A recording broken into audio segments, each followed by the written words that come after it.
At 80 years old, Lois Mayo made a bold decision that most people would never dare to attempt. Alone, with only her 2 cats beside her, she packed up her SUV and drove more than 2,000 miles from California to Tennessee in search of a completely new beginning. She had never even visited Tennessee before, but something about the state, the history, the people, and the reputation for Southern kindness pulled her toward it. With no detailed roadmap and no real backup plan, Lois simply followed Interstate 40, trusting it would lead her where she needed to go. For 5 days, she crossed the country accompanied only by her cats, Vanilla and Bubs. As a widow, Lois wasn't trying to run from life. She was trying to rediscover it. She wanted a fresh chapter and the chance to feel hopeful again. But once she finally reached Murfreesboro, reality started catching up with her. Her remaining Social Security money quickly disappeared, and she began facing the frightening possibility of having nowhere to stay except her vehicle. Even then, Lois held on to faith that somehow things would work out.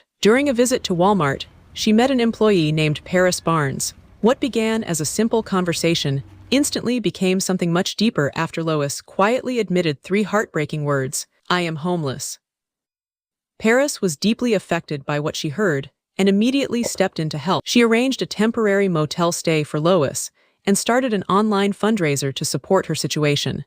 As she learned more about Lois's story, Paris also discovered that Lois had become separated from her son during the move. Determined to help further, she searched through old online information and worked with authorities until she was finally able to reconnect the two. Her son had no idea where his mother was and had been desperately trying to locate her. Meanwhile, support from the local community continued growing rapidly. Donations climbed close to $10,000, helping provide food, shelter, medical support, and plans for stable housing. Then came another unexpected blessing. A woman named Sherry Holland heard Lois's story and offered her a permanent place to stay on her farm, where Lois could live peacefully alongside her beloved cats and finally feel secure again. Through every challenge, Lois never stopped believing in the kindness of strangers. And in the end, she found exactly what she had hoped for: compassion, community, and a brand new beginning. As Lois herself said, her life truly began at 80,